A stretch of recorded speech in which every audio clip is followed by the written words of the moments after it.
Hi, I'm Bob Hunt, and along with Bill Werwage, I'm going to be showing you some techniques on how to mold balsa wood. Now, balsa molding is not a new technique. It's been with us for many years. Back in the 1930s, they were molding pieces for free-flight model airplanes out of balsa wood, and it's sort of become a lost art over the years. In this video, we're going to show you two types of molding. The first type we're going to show you is straight form molding. In other words, a piece that is molded over a form that only has a taper in one direction, not a compound curve. And the example of this would be a leading edge for a wing. And what we have here indeed is a leading edge for this wing structure we've built. And you can see how that just pops right onto the wing. And we're going to show you in the first part of this video how to do straight form molding. Again, the leading edges, turtle decks for fuselages are another use of straight form molding. Some fuselage bottom pieces can be straight form molded. Anything that has a straight taper can be molded in one direction very easily and simply. And we're going to show you that first.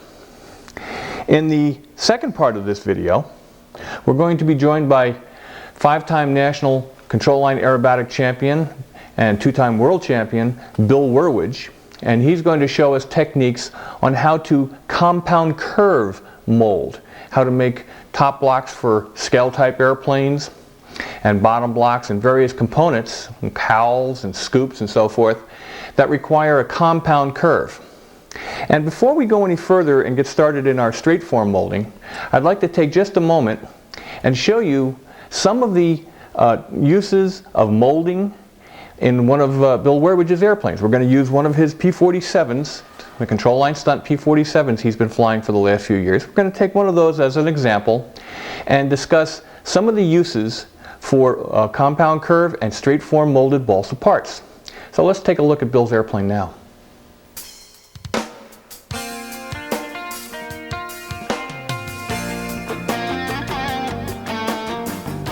The leading edges on Bill's Thunderbolts are made using the straight form molding method. This ensures a perfectly accurate leading edge radius, very important for stunt model performance. The leading edges of the stabilizer and the fin may also be produced using the straight form molding technique. The fuselage shape is obtained by using the compound curve molding technique. Top and bottom fuselage shells are fitted to a narrow crutch assembly that holds the wing and tail in alignment. Note how this allows for very scale-like contours that would be difficult to achieve with any other construction method. Even the cowling can be molded. The constant thickness of the sheeting makes fitting the cowl an easy task.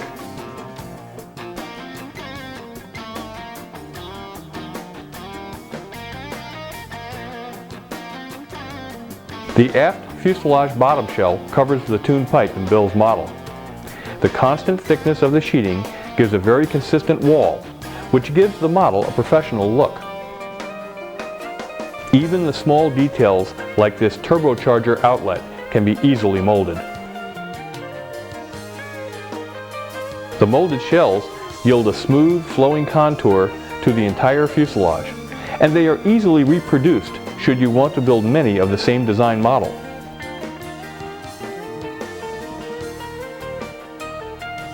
The key is in the design and preparation of the molds. Isn't that a beautiful airplane? And again, most of those parts, the leading edges of the stabilizer and the wing and the fin and the top block and the bottom block and the cowling for that airplane are all molded balsa components.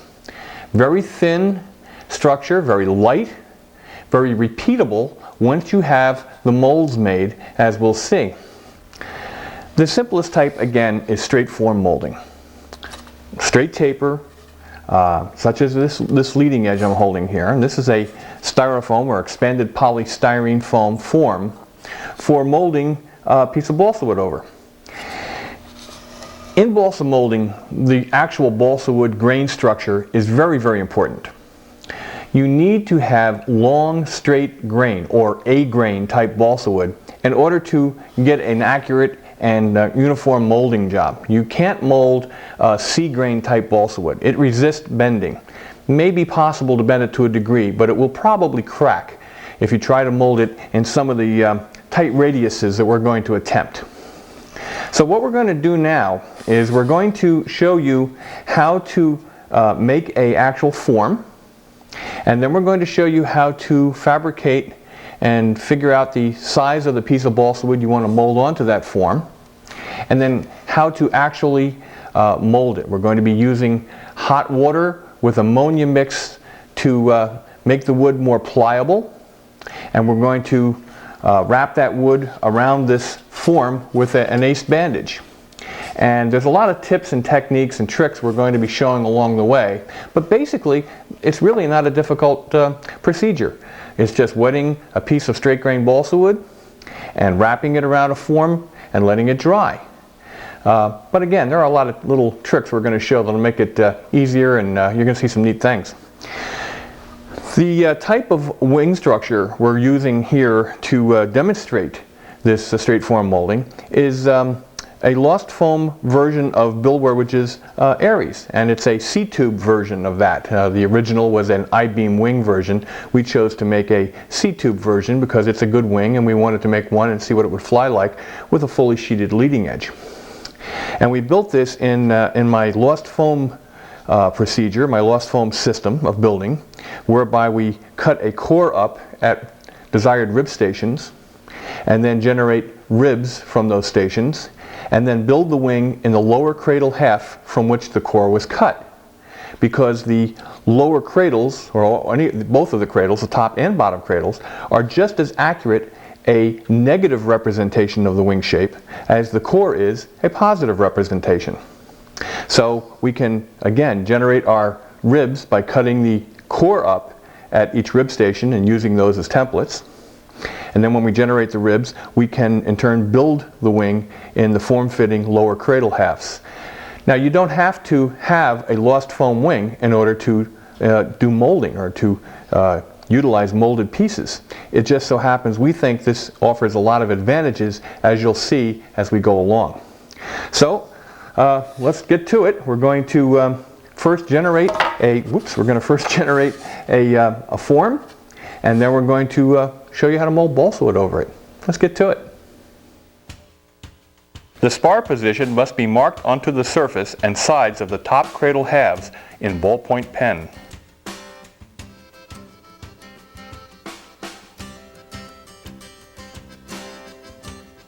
Obtain a block of 2-pound density expanded polystyrene foam that is large enough from which to make the mold box, and lay an inverted top cradle onto it. Then mark around the perimeter of the cradle as shown. Mark the position of the spars onto the foam block.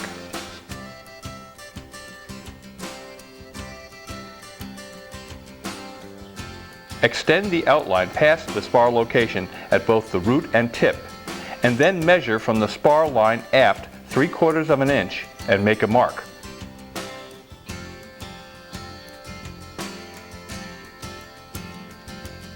Using a straight edge, connect the two aft lines with a pen. This will give you the perimeter of the mold buck blank.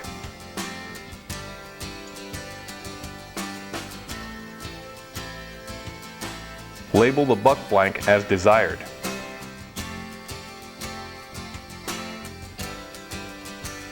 Using a hot wire, cut the blank free of the block.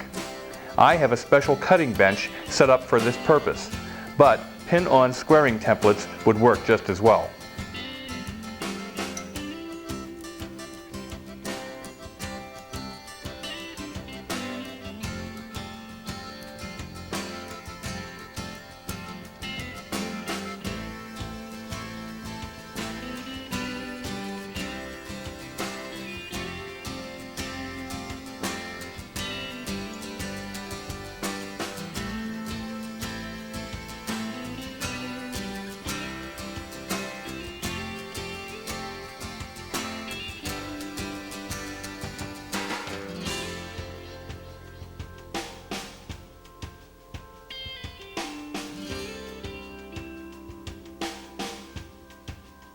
Draw a center line on the blank. The foam I'm using is 4 inches thick, so the center line is at 2 inches from the bench. I have a 2-inch wide ruler that I use for this purpose.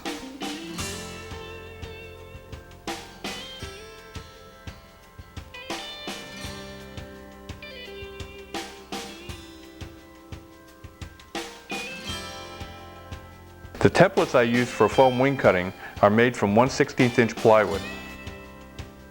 Note the wire ramp on the center line at the nose of the template and the rounded leading edge shape. Be sure to wax the edges of the templates with a candle.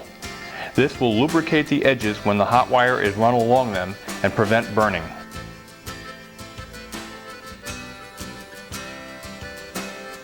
The templates are attached to the blank using sharpened 4-penny nails. Note, the edge of the foam blank is actually placed about 1/16 of an inch forward of the point where the leading edge curvature begins. Pin the root template carefully to the center line on the foam blank.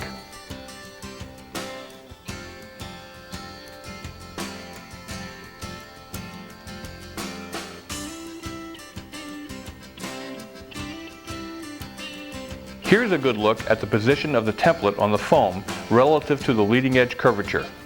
This is necessary to allow the wire to stabilize at one temperature before beginning the airfoil cut. Repeat the template mounting process by mounting the tip template on the blank.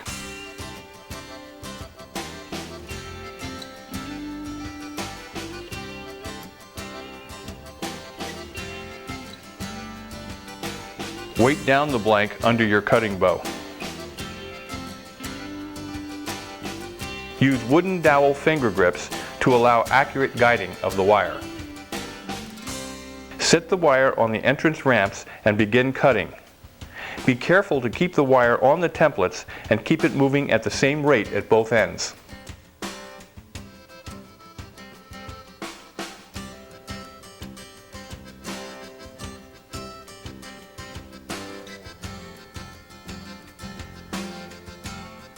Remove the weights from the blank.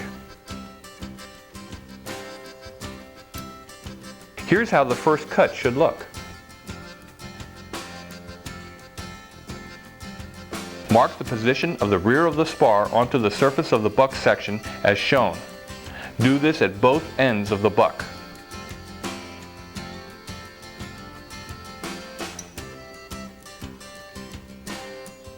Invert the templates and repin them to the buck blank.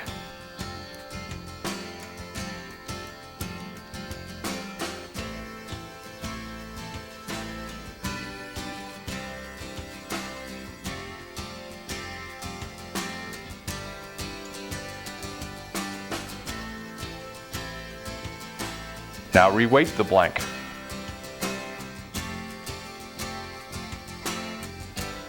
Using a paper towel, clean the melted plastic residue from the first cut from the wire.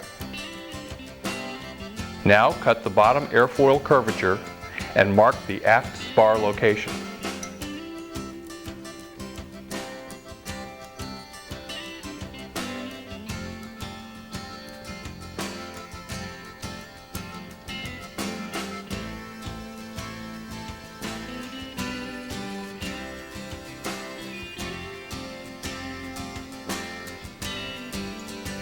Remove the templates.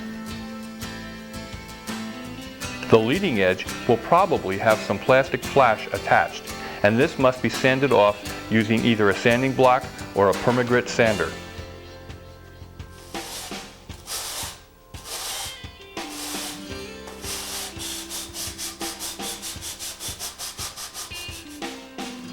Here's what the leading edge should look like after sanding.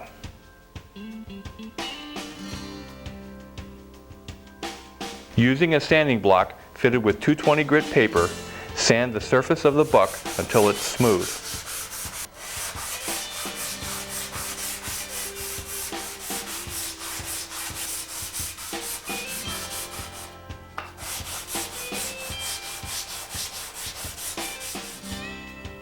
Now connect the aft spar marks with a straight edge and pen.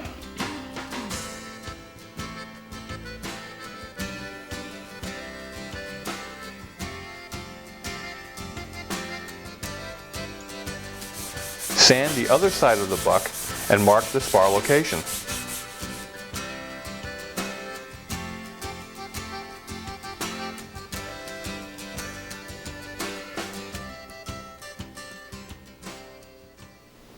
Well, that wasn't too hard.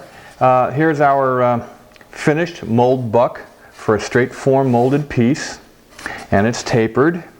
And we cut this out of 2 pound per cubic foot density expanded polystyrene using a hot wire, an electrically heated nichrome wire. And if you don't have a nichrome wire hot wire setup, you might want to stop now and actually go buy one of the many units that are on the market and available through the magazines. If you're going to do much molding, it's really worthwhile to learn how to do foam cutting. As you can see, it's not very difficult. It's just guiding a wire over templates, and it's a skill you can acquire quite rapidly. And we've sanded this piece now to be very smooth.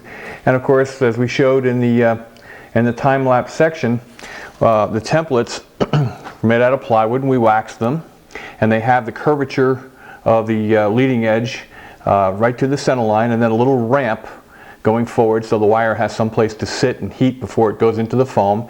And also the fact that the actual leading edge of the foam was somewhat forward of the actual beginning of the curvature of the leading edge. This is very important to allow the wire to stabilize, go into the foam and stabilize its heat before it begins its travel up over the airfoil. Otherwise, if it was flush with the leading edge as you started, it might vary in temperature along its length and leave a more ragged cut. And we've had experience with that over the years, and we've developed this technique of leaving about 1/16 of an inch of foam forward of the actual nose of the curved part of the template. And I think the time-lapse section again explained that in quite good detail. Now it's time to make up the sheets of wood that will be eventually formed over this mold. I want to discuss a little bit about balsa wood at this point. We talked earlier on about using long straight grain or A-grain type balsa wood. And as you can see here, we can actually bend that balsa wood quite a bit, even when it's not wet, and without breaking it. You can bend it pretty far, almost to the point where it's very similar to the actual shape of the leading edge, even without wetting it or heating it with hot water or making it more elastic with ammonia. So again, this shows off how flexible this wood is. And direct opposite to that is this C-grain wood. Now if I try to bend this at all, I can hear cracking. I don't know, I'll try to get up near my microphone, you can hear it. Hear the cracking? And if you try to bend this even a little bit, it will break. So this is the C-grain, or the wood that looks like fish scales. Now this wood is not for molding. This wood's good for planking and fuselage sides and other things where you want some stability and strength, but it will not mold. We're going to use the 1/16 balsa, this piece of A-grain. We'll use this piece since it really bends well. And we're going to use this as the center piece of our 3-piece section we're going to make up to make a piece big enough for this to mold around this mold buck. You can see that this piece would not fit all the way around to the marks we made that indicate where the spar is. So we're going to have to join pieces to either side of this. You never want to put a seam when you're going to be doing molding on or near the apex or the center of the leading edge radius. You want the curves to be back on the flatter part of the airfoil. You want the first piece, the center piece, to be a constant chord piece. In this case it's a 4-inch wide piece, and we're going to add to that 2 long trapezoid shaped pieces because this is a tapered blank. It's going to be needed to go on this buck. And the next section of time lapse will show that in some clarity. We're going to go ahead now and we're going to measure the distance from the spar and the top at the root all the way around the leading edge to the spar and the bottom at the root. And we're going to add on, maybe ½ inch on either side of that, because we have plenty of room here on the mold buck to let the wood go past where it needs to be for later on. And we're going to do the same thing at the tip. We're going to measure all the way around here, and then we can extrapolate from that how much those separate pieces we're going to add to this constant chord centerpiece, how wide they have to be at both root and tip. And that'll become more clear as we go ahead now in the time-lapse section. Edge trim the A-grain balsa that you will use for the leading edge sheeting.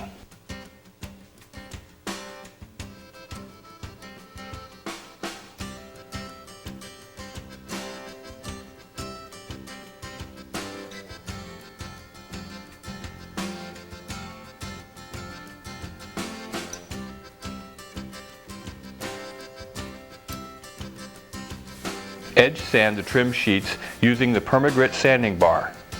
The sanding surface of the Permagrit bar will be perpendicular to the tabletop when sitting on its side.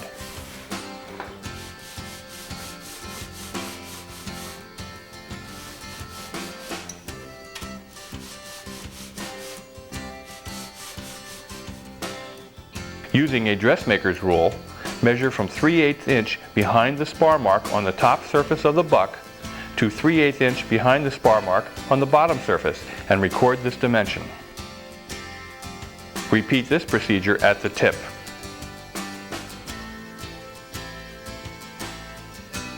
Lay the buck onto the center sheet and cut it slightly longer than required.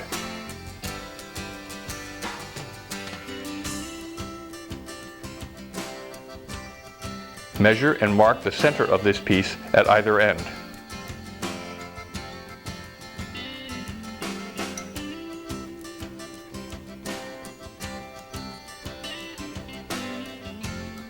Halve these dimensions.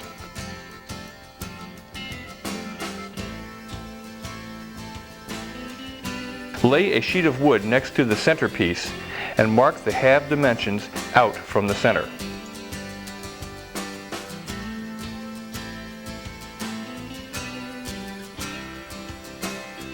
Do this at both ends.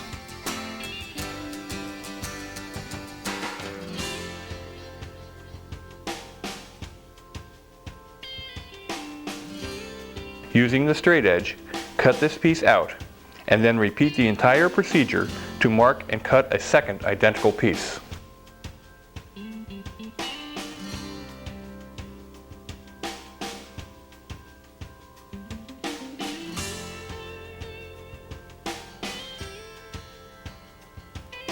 For the next operation, you will need some wax paper, masking tape, and thin CA glue. Roll out a piece of wax paper that is somewhat longer than the balsa sheets. Invert and position the balsa pieces on the wax paper as shown.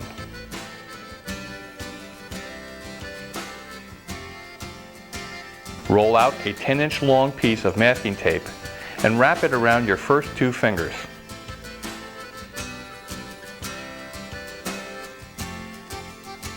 Slide one of the small pieces of balsa against the centerpiece and hold the two together with your left hand while dispensing a small amount of CA across the seam. Then rub the CA into the seam with the taped fingers. Continue the gluing in this manner until the entire seam has been joined. Repeat this procedure to glue the other piece of wood to the sheeting assembly.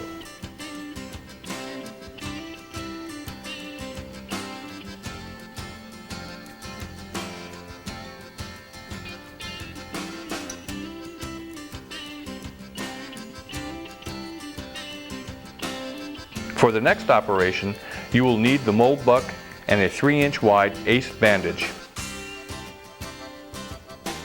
You will also need a long plastic tub, a bucket of very hot water, and some household ammonia. Pour the water into the tub and add a generous amount of ammonia. Tilt the tub to mix the ammonia into the water.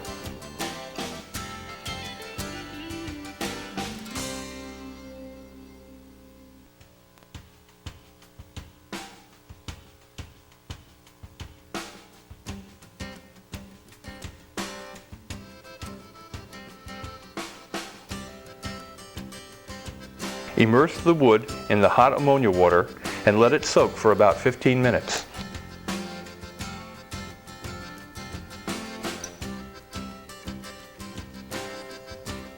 Remove the sheeting from the bath, position the mold buck on the approximate center line of the sheeting assembly, and fold the sheeting around the buck.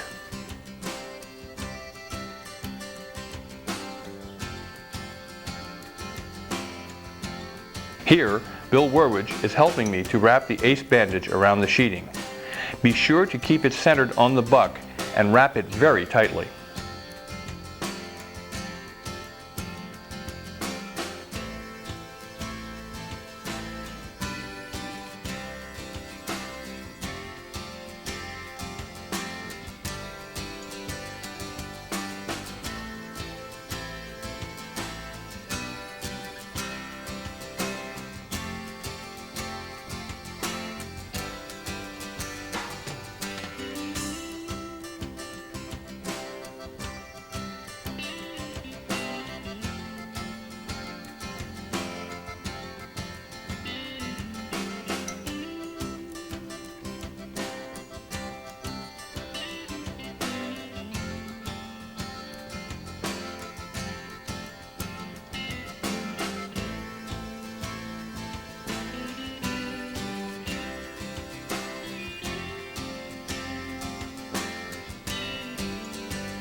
Secure the end of the bandage with a piece of masking tape. Note how perfectly the sheeting follows the contour of the mold buck. Now, let this assembly dry for at least 2 days. Well, we have our finished molded part on the mold buck now, and it's wrapped down with the ace bandage, and we pulled it rather tight. Now, sometimes on these foam bucks, if you pull too hard, you can actually bend them, and then you wind up with a curved balsa piece, and you don't want that. We've been pretty careful over the years doing this, and we've got to the point where we don't bend the mold buck while we're wrapping the wood on. But if you fear you're going to do that, then a simple solution is to cut a piece of 1/8 inch or 3/16 inch Luan or thin plywood and glue to the back spine of the foam mold buck. And this will stiffen it up, so while you're wrapping the ace bandage onto it, it won't bend. And we showed all the techniques. We showed how much ammonia to put in the hot water, and the water has to be pretty hot. We boil a large pan full of water, and we get it to a boil, and we pour it into a bucket, and then we augment that with some very hot tap water. And then we pour it into that plastic tray that we showed, and drop the wood in, and we'll leave it for about 15 minutes, pull it out, put it onto the mold buck, and wrap it down as we showed. And that's all there is to that. Now we're going to set this particular piece aside for about a day, day and a half. I like to leave them out of my car, close the windows, and let the sun bake it, and that does a pretty good job of drying them fairly quickly. But usually about a day and a half to 2 days, you want to leave them to dry thoroughly. I went ahead and made up a piece several days ago so we could keep going on this video and show you all the techniques. And this piece is dry now, and we're going to now unwrap it. But before we unwrap it, we're going to show how to find the center of the apex of the leading edge radius, so we can put a line on the inside of the finished shell, so we can line that line up with the center line of the ribs when we assemble the shell to the wing. And we're going to go ahead now in time lapse and show you how that's done.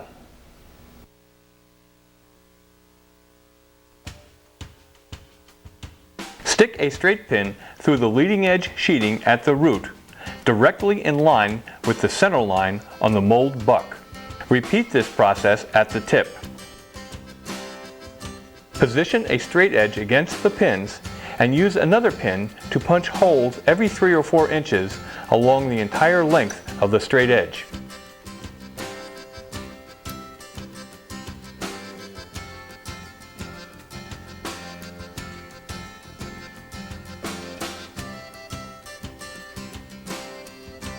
Mark, trim, and sand the balsa shell flush at the root with the mold buck.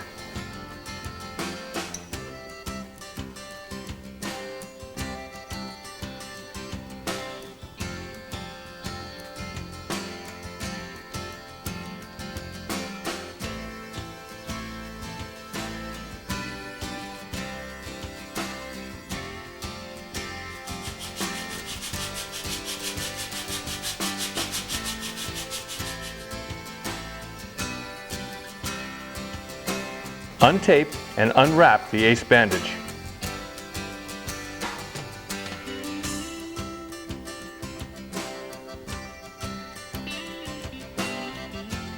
Note that the surface of the balsa has been imprinted by the bandage. Before removing the shell from the buck, carefully block sand the surface smooth. I prefer 220 grit sandpaper for this job.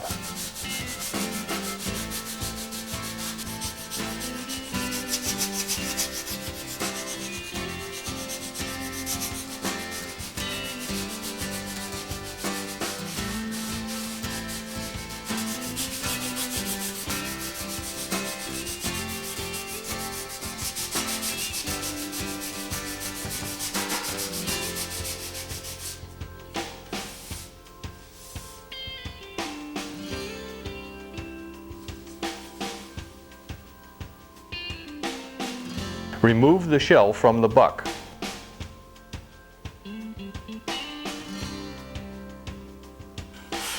Blow the sanding dust out of the holes that were punched at the leading edge apex. Use a ballpoint pen to mark the position of the holes on the inside of the shell.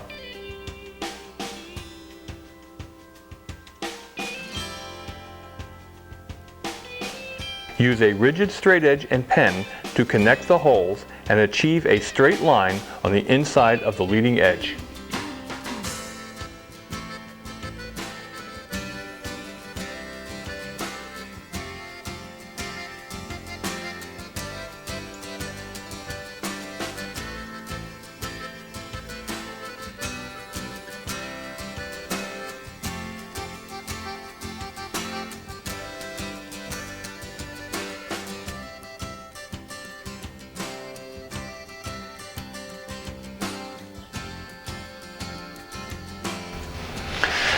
Here's our finished leading edge shell, our molded shell. This one I prepared somewhat in advance.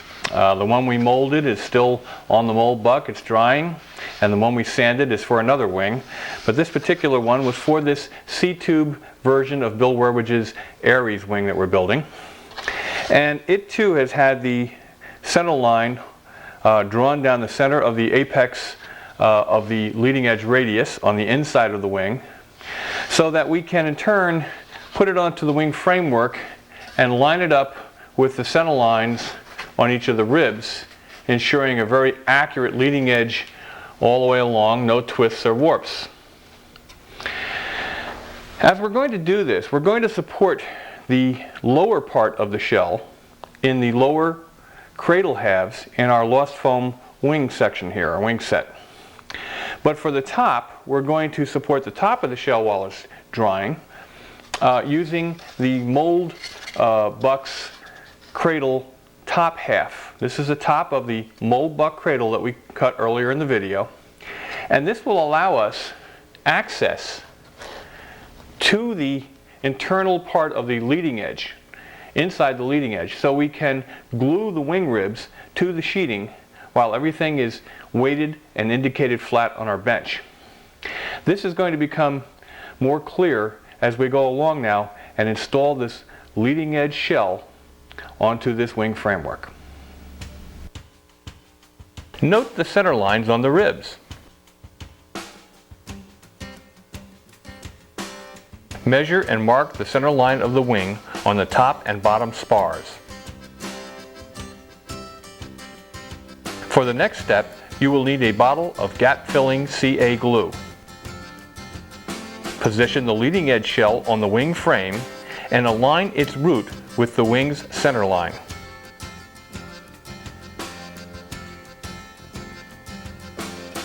Rotate the shell until its center line matches the center line of the first rib. When satisfied that the shell is perfectly positioned, tack glue it to the first rib at the leading edge and use kicker to speed the bond. Repeat this process about every third rib along the entire wing panel. The shell will extend back past the spar and must be trimmed. Place a pin against the spar beneath the shell and punch through the sheeting to indicate where to make the cut. Do this top and bottom at both root and tip. Connect the pin punches with a straight edge and carefully cut the sheeting flush with the back of the spar.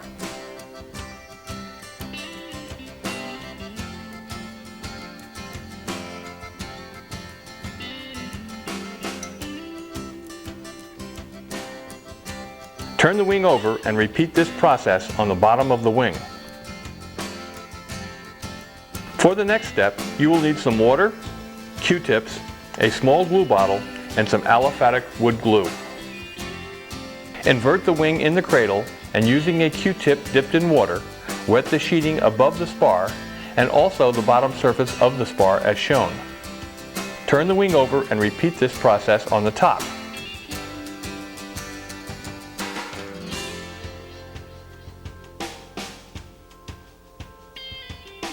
Run a bead of aliphatic glue onto the top of the spar and repeat this gluing process on the surface of the bottom spar as well.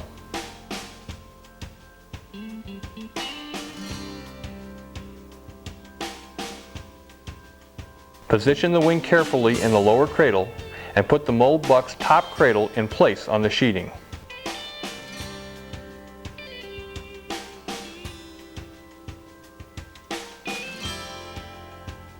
Now, weight down the cradle to ensure that the shell is held firmly in place and let the assembly dry.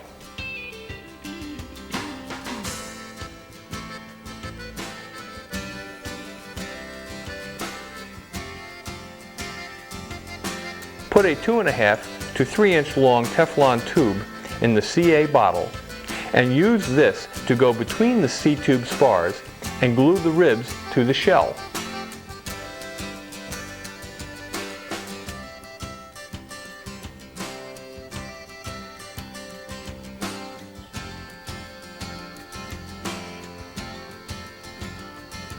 You can even bend the tube upward and glue the top of the ribs to the shell.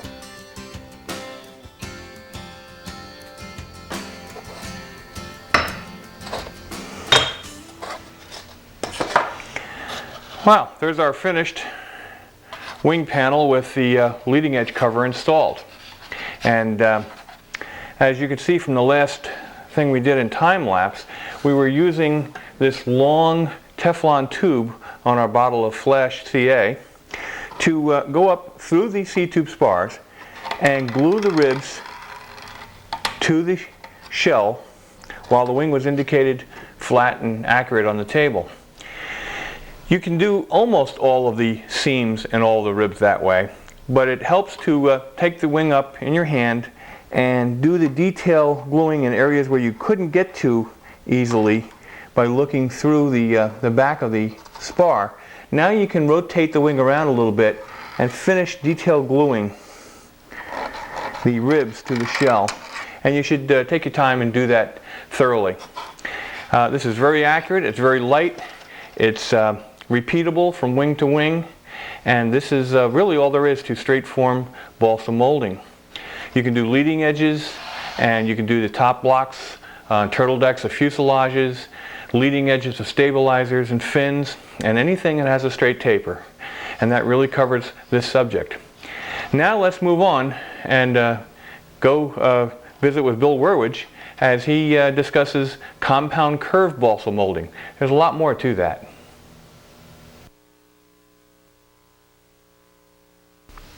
I'd like to start this segment by answering the question, why mold?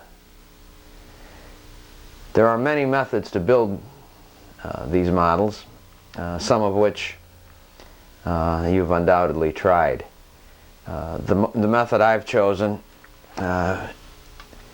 is a completely molded leading edge, top, bottom, stabilizer, and even some of the small accessories.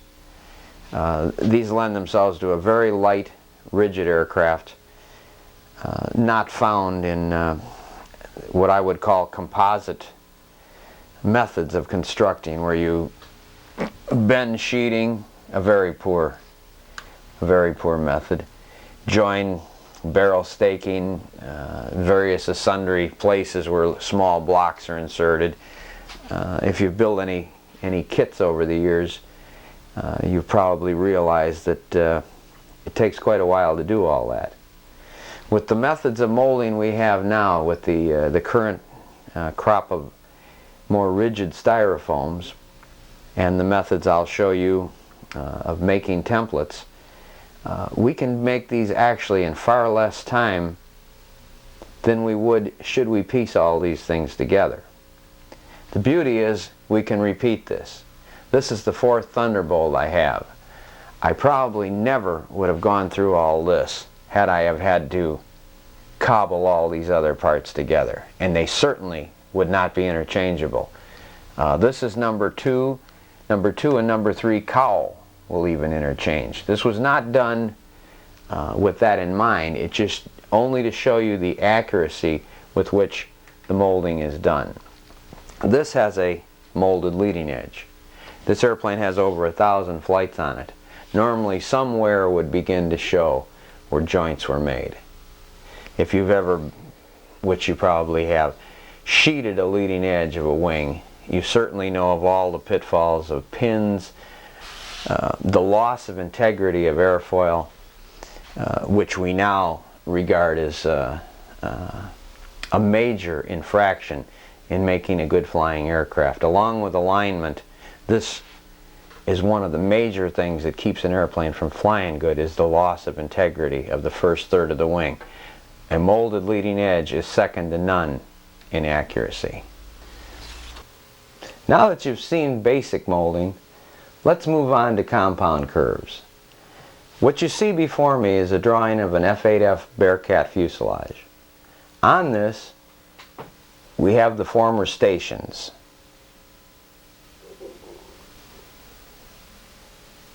At this time, we'll move to the drawing board and show you how we generate these compound shapes.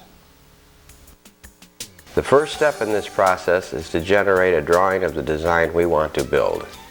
This drawing should include the side view, top view, and bottom view if the crutch assembly is not symmetrical. It's a good idea to have several copies made of the drawing. Tape the print on the drawing board and attach a Mylar overlay. You will have to generate the shapes of the formers to suit the design you are building. When making a scale model, I like to use factory drawings to generate the former shapes, and then modify them as required. Each design will be different. Here's a typical former station, including the fuselage side, crutch former, top fuselage former, and bottom fuselage former. And this line represents the actual fuselage center line.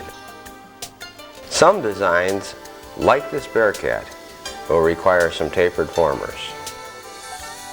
For models with extremely round shapes, the fuselage crutch may need to be split and angled. The tighter the radius of the round section, the more angle required. Tape a piece of tracing paper over a former station.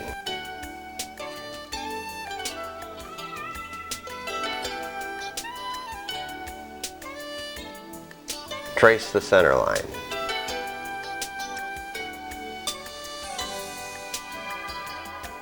Trace in the top and bottom and sides of the fuselage former.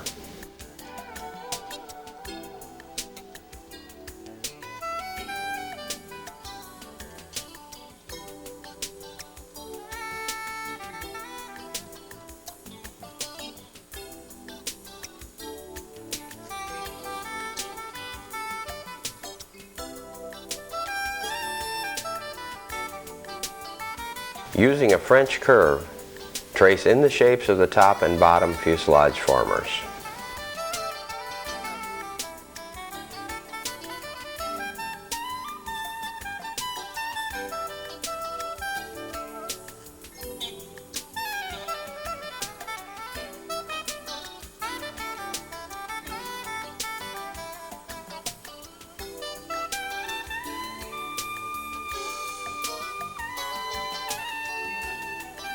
Here's the finished former station tracing. Repeat this process for each individual former.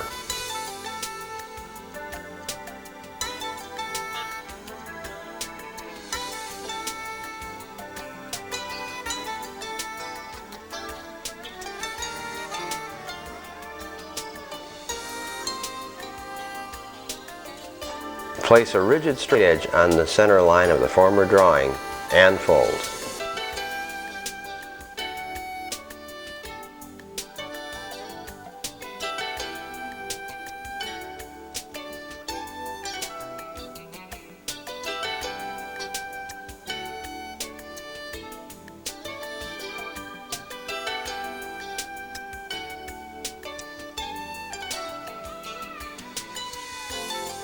Make sure the crease is sharp and tight, and then cut out the former shape as shown.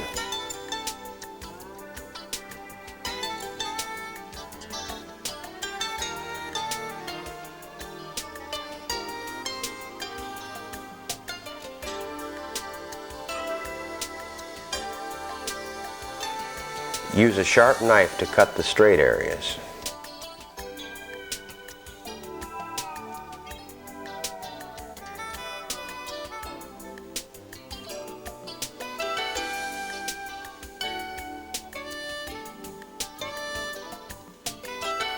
Use a coarse emery board to fine-tune the shapes.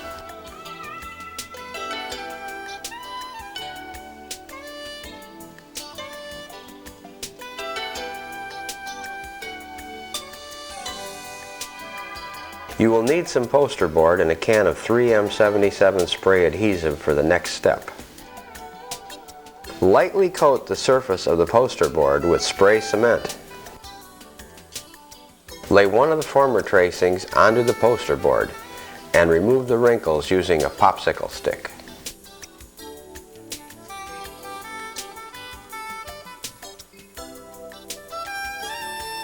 Repeat this process for all former tracings.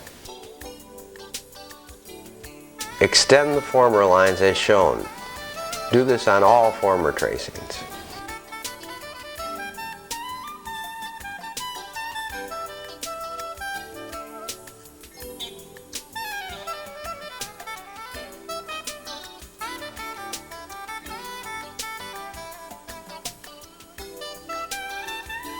Using a sharp knife, cut all the straight edges first.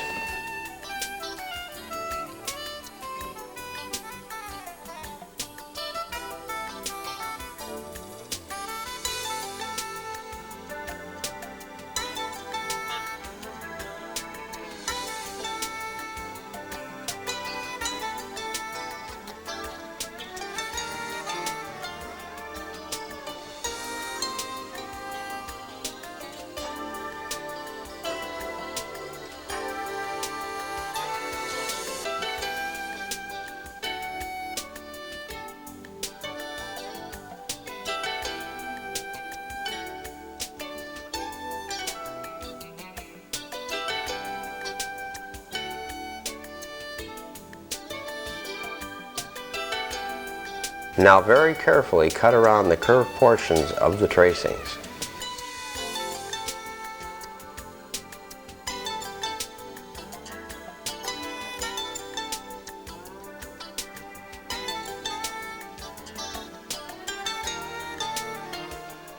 Lightly sand the edges to perfect shape.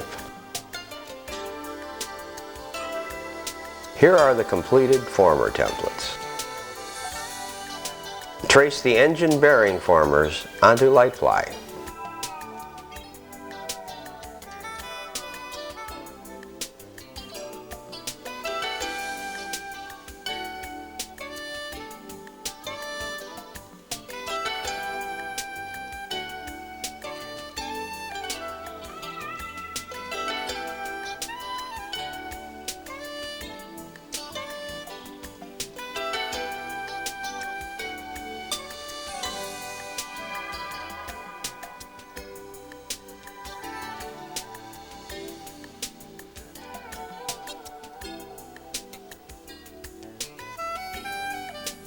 Join two pieces of 1/8 sheet balsa to achieve enough width to allow the formers to be laid out with offset joint center lines. Trace all the top and bottom fuselage formers onto this piece of balsa. Note the grain direction.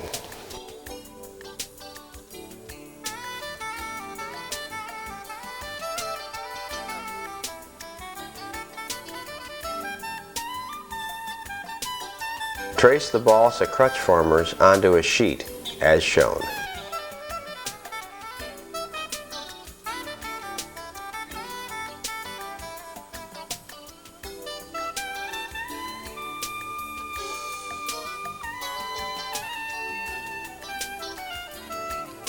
Saw out the fuselage formers well outside the traced lines.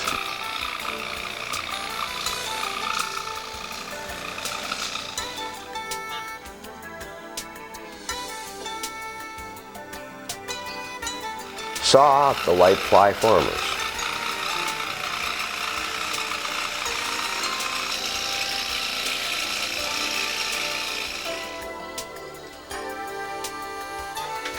Sand the former edges smooth and accurate.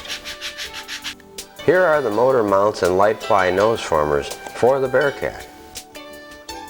This is how they look assembled. Here are the finished balsa crutch formers.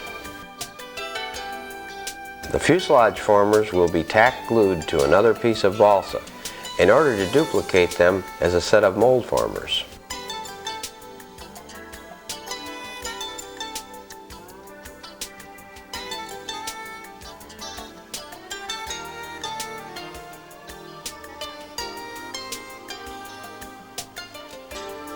Cut these out using the scroll saw.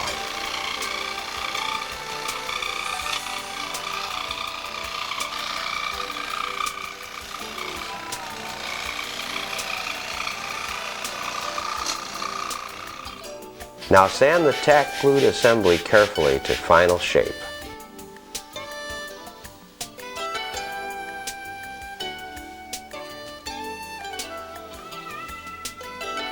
Using a small triangle and a pen, transfer the center lines of the fuselage former to the mold former.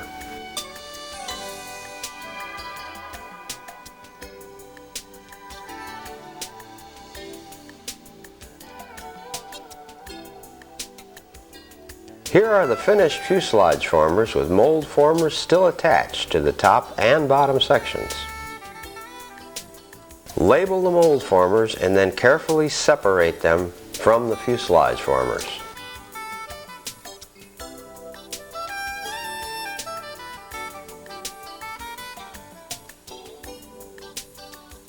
Here are the fuselage crutch parts.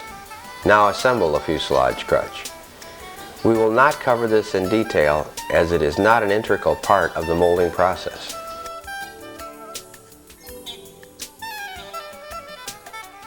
On this crutch, the sides had to be split lengthwise at the front to allow for the extreme radius of the nose shape of the Bearcat.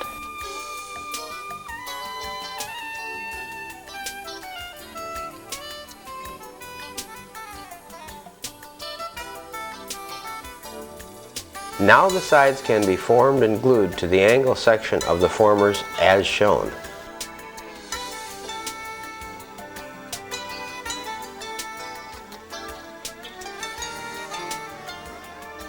Here's the finished crutch assembly.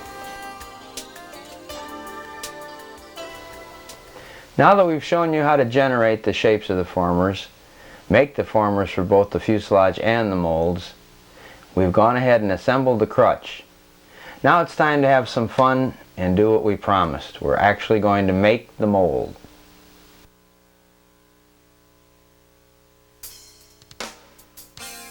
I prefer to make my mold bases from poplar. It is easier to sand and work with than plywood. I start with 2 pieces of 1/4 inch thick by 6 inch wide mold base planks and 2 3/4 inch thick by 2 inch wide spine pieces. Measure and mark a center line on the tops of both ends of both 1/4 inch planks.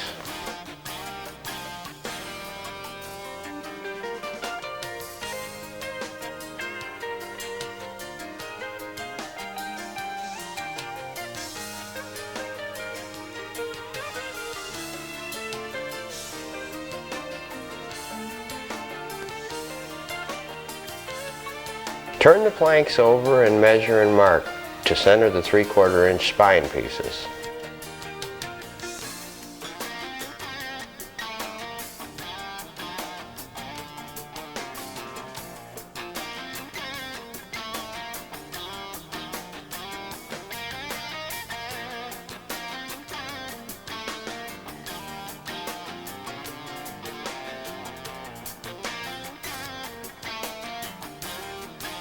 Measure the length of the molds to be made and cut the poplar pieces 1/2 inch longer than required. Cut the pieces to length using a bandsaw.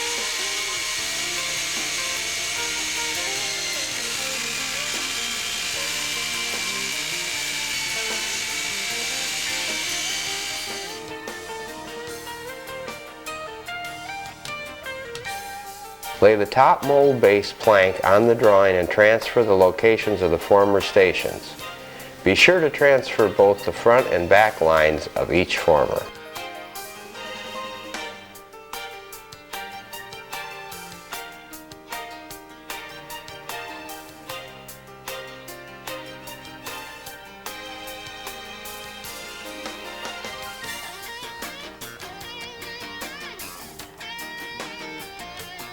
Repeat this process on the bottom mold base. Position the center line of the first top former on the center line of the top mold base and mark the edges as shown. Repeat this process for all the top formers.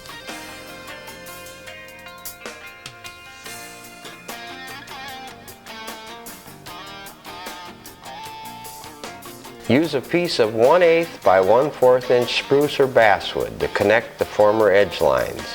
When satisfied with the shape, have a helper pencil in the outline.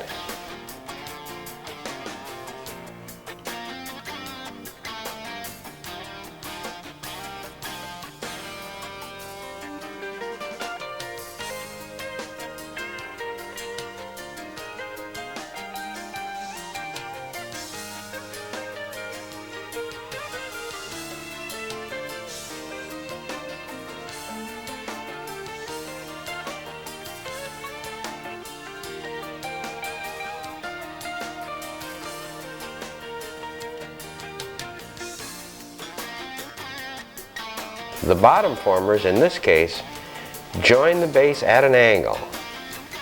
This angle must be cut into the base plate. Set the saw's table at the appropriate angle and cut the bottom plate.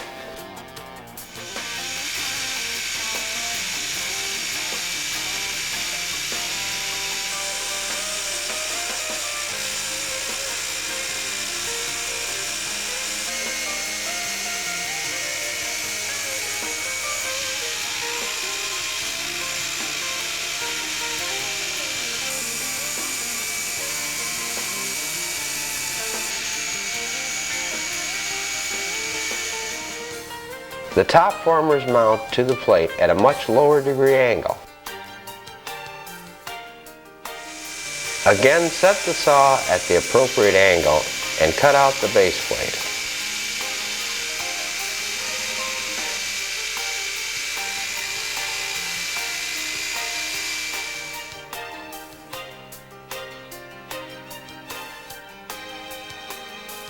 Now, using aliphatic resin wood glue, clamps and screws, attach the spines to the bases.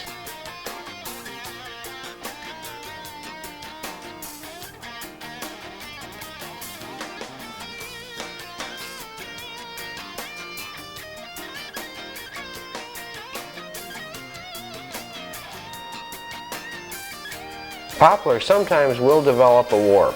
If this happens, brace the base plate with small squares of wood. Glue and screw these in place. Mount the top base plate in a vise.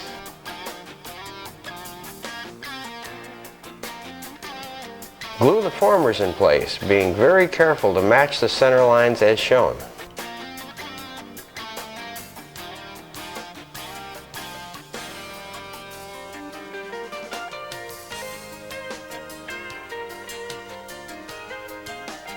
Check them with a small triangle and let them cure. Repeat this process to install the rest of the top and bottom formers.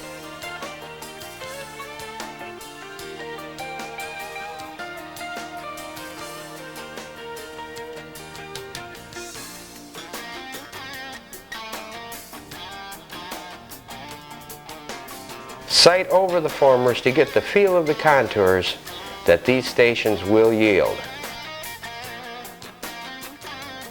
The bottom fuselage sides of most designs will have an angled brake line. The base plate must be angled the same amount. Measure the amount of angle needed, then cut and angle the base plate accordingly.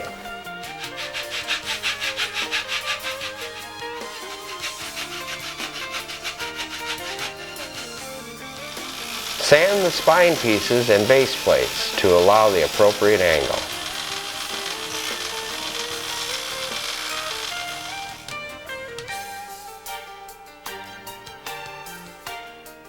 Use small 1/8" plywood plates to stiffen the base plate.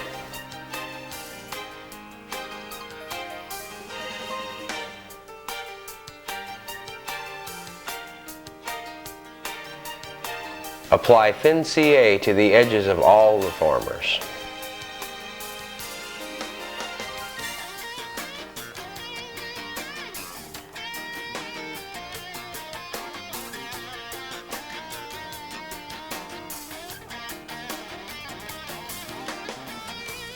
Using a Sharpie marker, blacken the top edge of all the formers.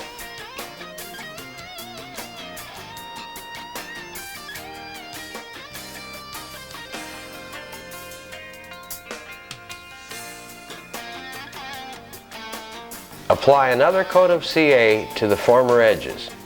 This will help prevent us from sanding into the formers when we're shaping the foam later.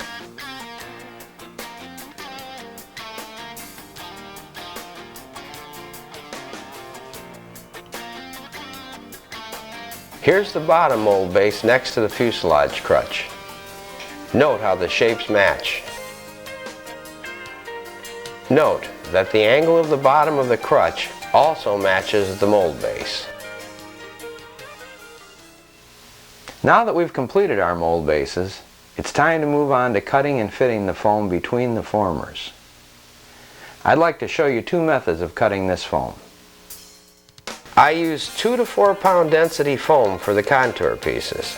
I get this foam at a home improvement center like Lowe's or Home Depot.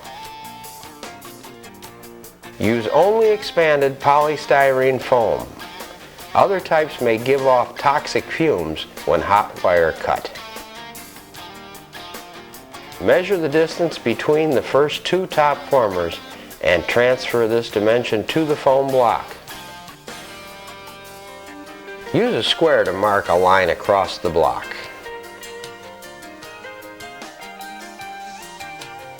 Cut the block to size using a hot wire or a bandsaw.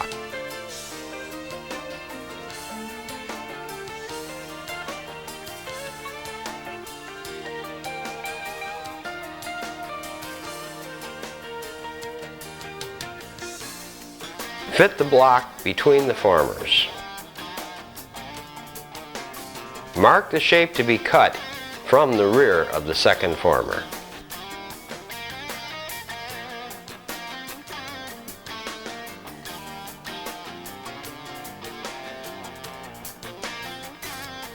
Repeat this procedure to mark, cut, and fit the next 2 blocks.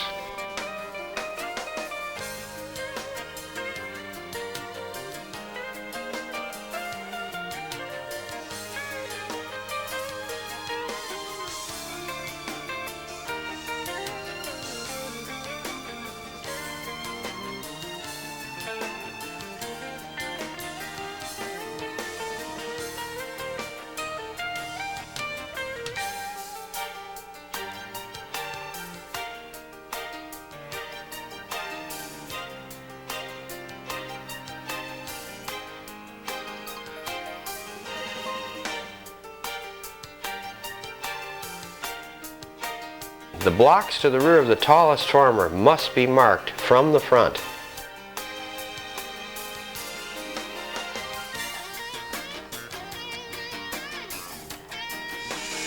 Here's an example of using the bandsaw to cut a block.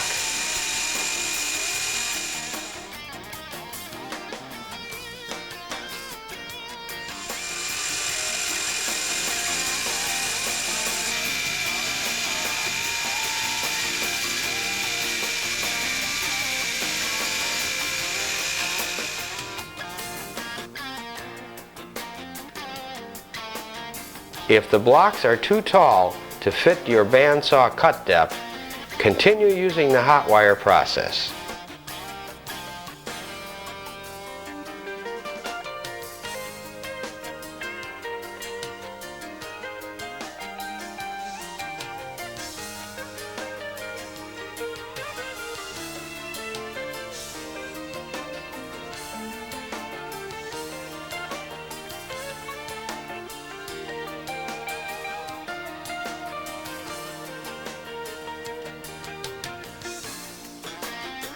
Use 30-minute epoxy to glue the foam pieces to the base.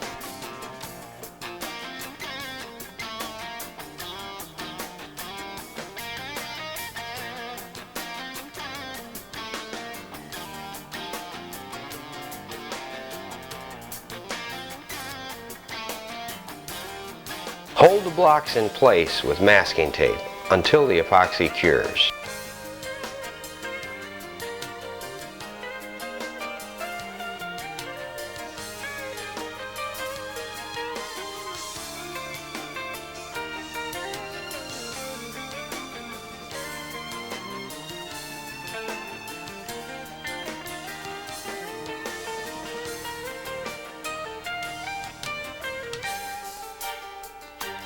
At the angled area on the bottom of the mold base, you will have to custom fit the foam blocks as shown.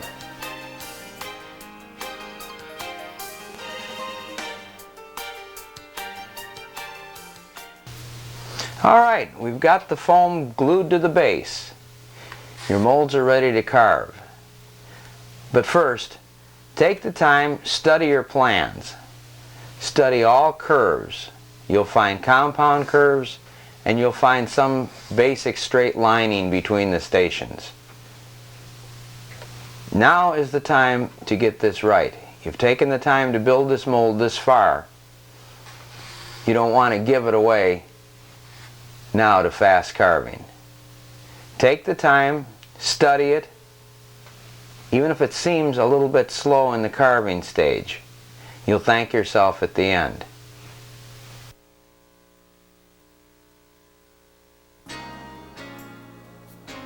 I like to use a number 26 Whittler's blade to carve the foam. Begin carving the foam as shown in this sequence. Take your time and work carefully. I'm going to keep the comments to a minimum to allow you to enjoy the action.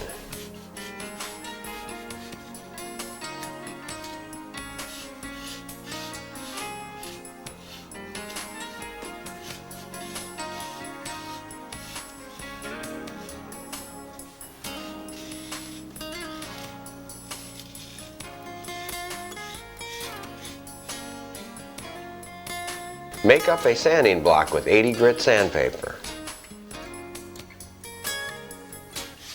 Use this block to rough cut the shapes of the fuselage.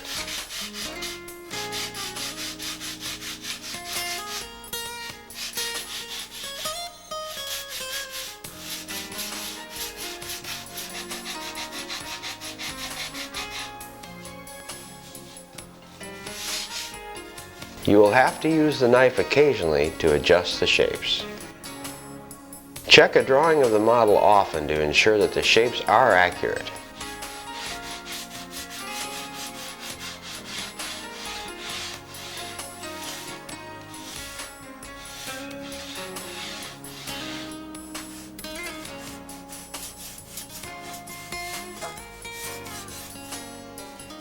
Use the knife again where the blocks require a lot of reduction.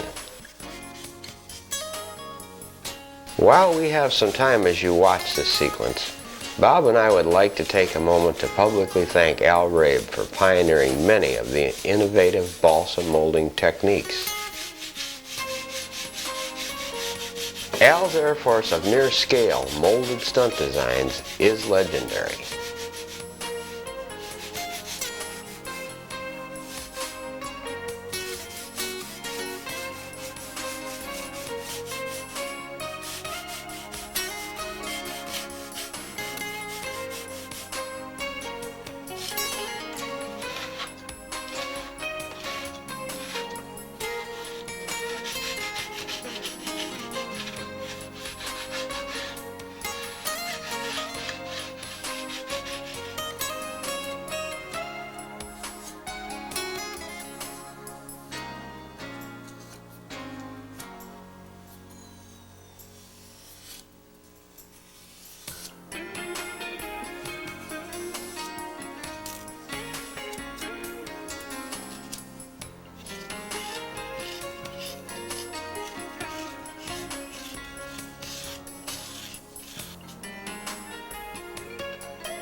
Here I'm checking the plan for the proper rear end shape.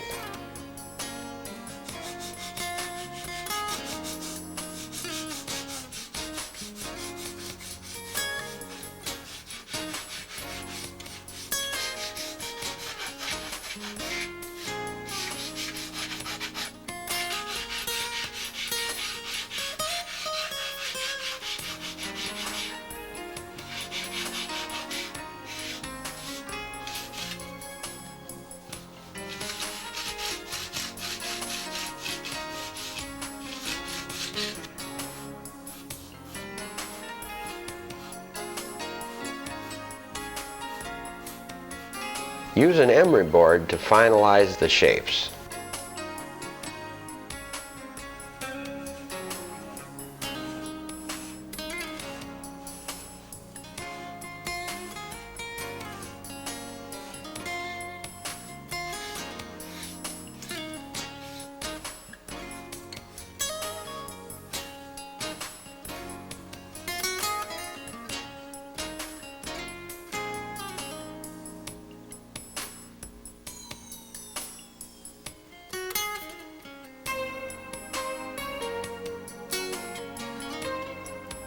Here's the finished top fuselage mold.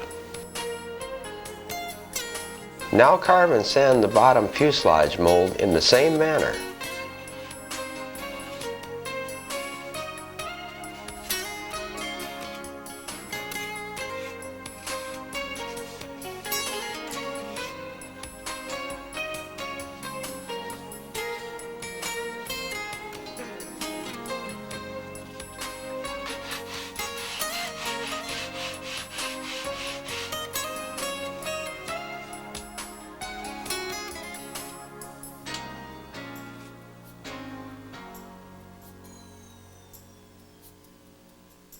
Using a water-based clear polyurethane, brush 3 coats on the molds, leaving adequate drying time and sanding between coats.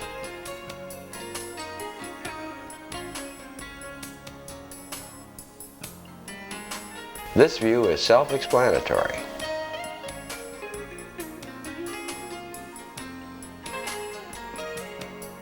Here are some views of the finished Bearcat molds.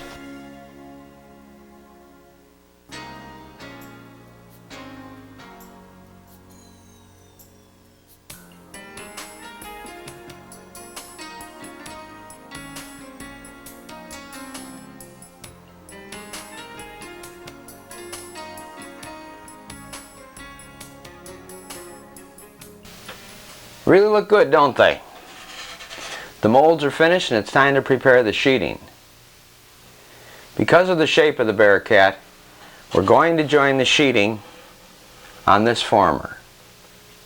As you can see, the Bearcat has a crown here, which lends itself to a two-piece sheet. The bottom will be done in a conventional manner with one sheet. Let's join the sheeting and move along with this. Just a reminder, you must use A-grain balsa for molding. It will bend easily. C-grain will not. The sheeting for the fuselage is made of 3 pieces of 3/32 balsa, trimmed and sanded in the same manner as shown in the straight form molding section. These sheets glued together will be slightly wider than the largest outside dimension of the Bearcat molds. Measure the front of the top fuselage mold and transfer these dimensions to the joined sheeting.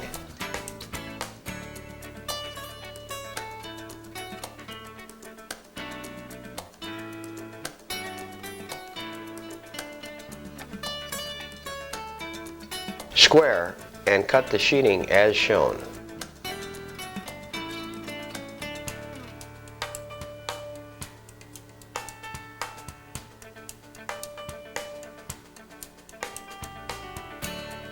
Repeat this process to make the rear fuselage sheeting blank.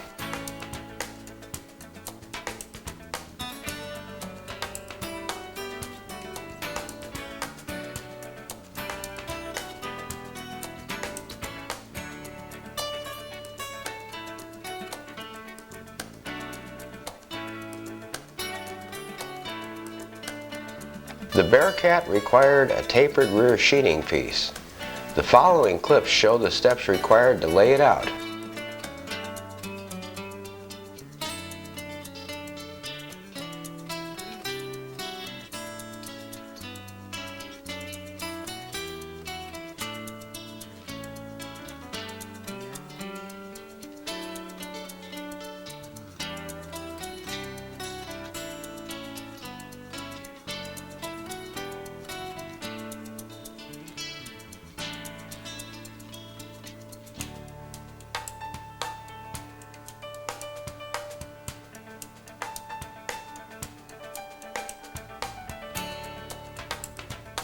Here I'm measuring to find the required length of the bottom mold sheeting. Again, the following clips will show the procedure.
Here I'm cutting the bottom skin to size.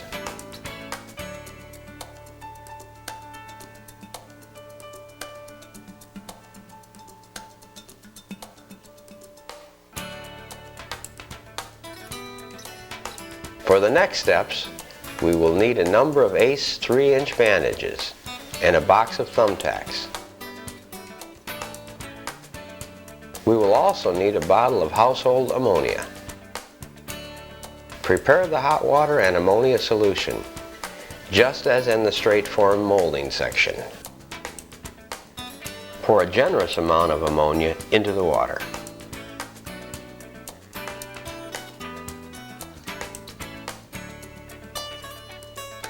Here, I'm putting the top forward fuselage skin in the ammonia water bath. I like to weight the skin down so it's totally immersed.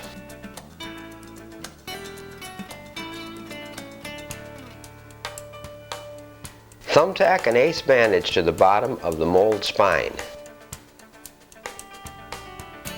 Center the skin on the mold and wrap it as shown.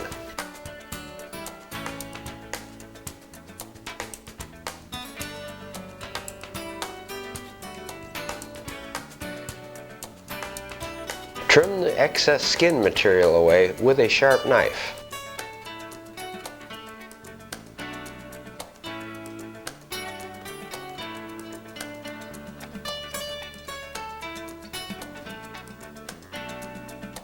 The following sequence shows the wrapping technique.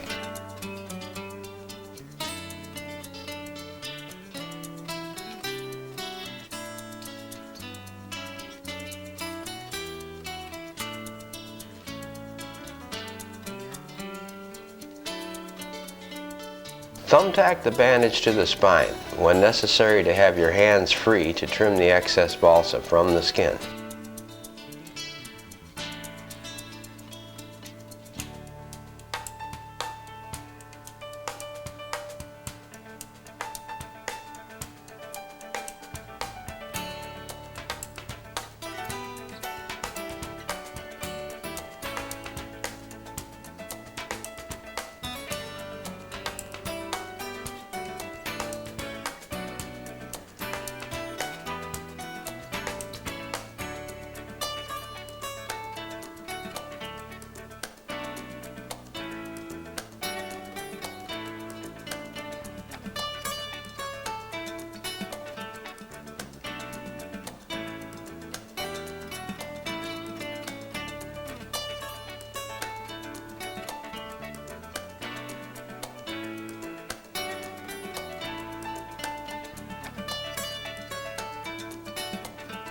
At this point, the balsa skin needed to be slit and relieved.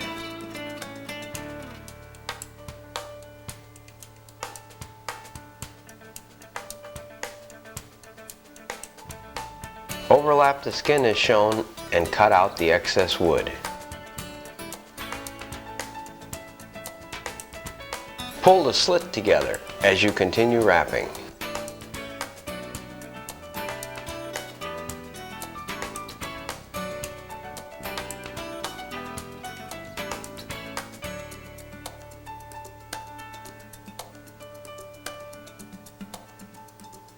When the wrap is finished, secure the bandage with thumbtacks.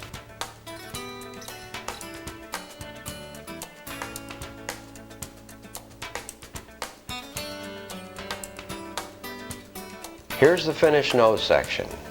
Notice how the slit has pulled together tightly. Trim the back edge of the balsa skin so that it is centered on the tall former.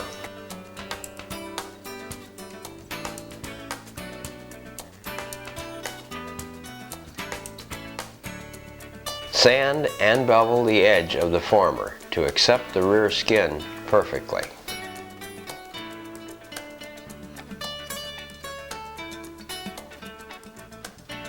The front edge of the rear skin on the Bearcat had to be slightly radius to achieve a perfect fit. Now we'll repeat the wrapping procedures for the rear skin and the bottom skin.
The bottom skin will have to be wetted in a bathtub.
We've let the shells dry for 2 days and have unwrapped them. Now it's time to join the slits we've made to allow the sheeting to conform to the compound curves. I've tried several methods for this and come up with one that I'm very happy with. Remove the thumbtacks and unwrap the bandage.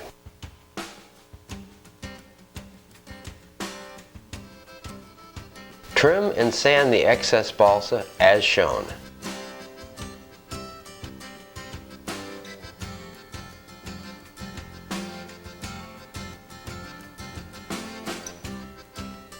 Here's how the fit should look at the slitted areas.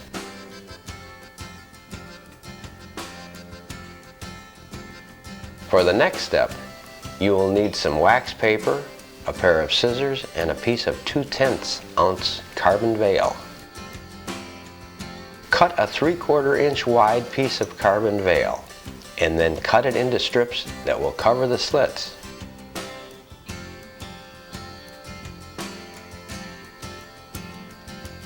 Cut a piece of wax paper that is wide enough to cover the front of the mold buck, and then place it on the buck as shown.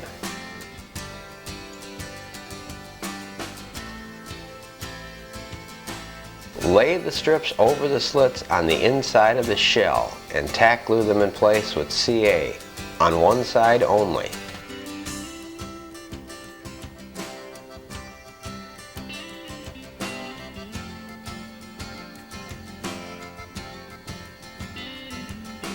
Position the shell on the mold buck and tape it in place.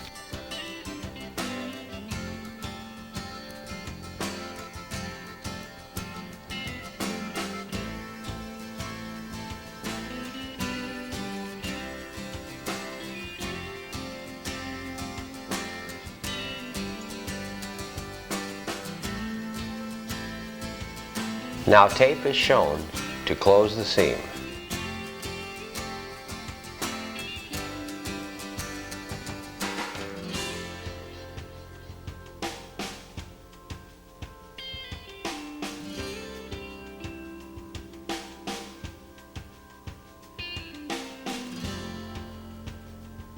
Wick a small amount of thin CA glue along the seams.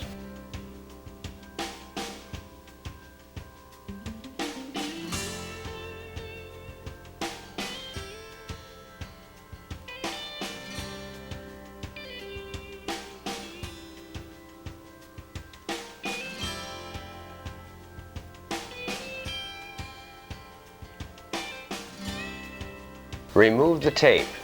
Take the shell off the buck and remove the wax paper.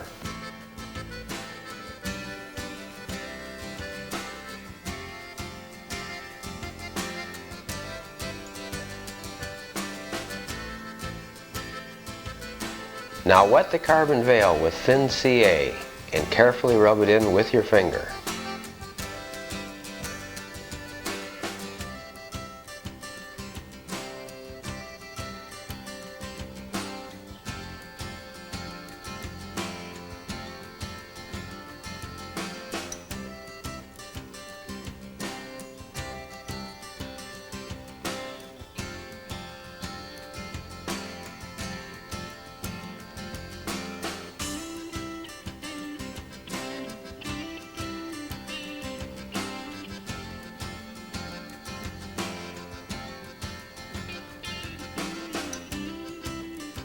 Place the shell back on the buck and sand the seams as shown.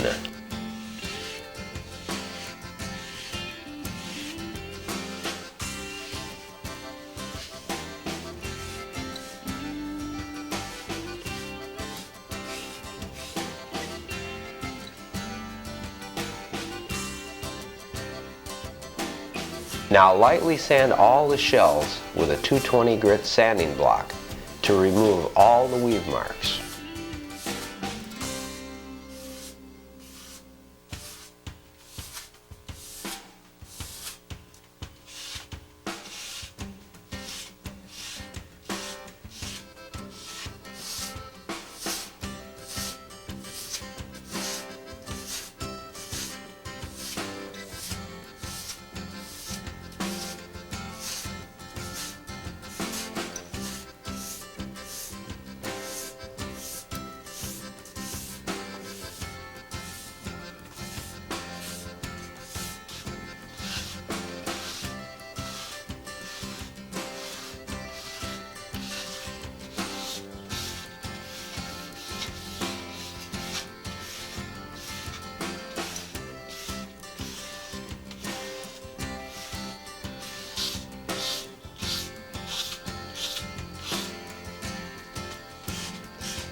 Mark the shells with a pen and trim with a single edge razor blade.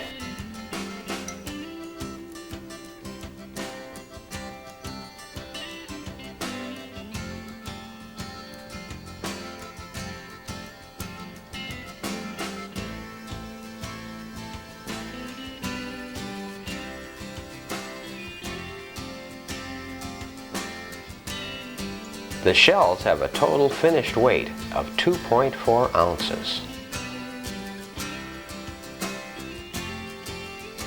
Here, the formers are taped in place for a trial fit of the shells.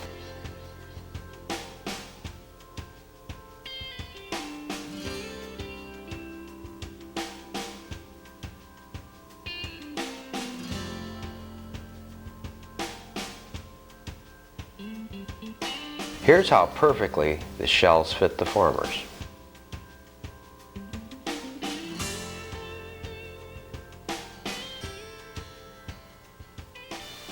That's the entire compound molding process. We've shown you how to generate the formers, the crutch, how to make the molds, and how to mold the outer shells. Final fitting will be done after installing the wing and stabilizer. These shells are left a little large, so I have room to fit these upon final assembly. I think at this time I'd like to say molding these will give you the opportunity to possibly build some airplanes you might have written off. Shapes that you wouldn't want to put together as blocks or in some of the old cobble barrel staking methods. I mentioned that earlier in the tape, and I think this shows that now. And I wish you the best luck with this, and hopefully you'll be carving less blocks as time goes by.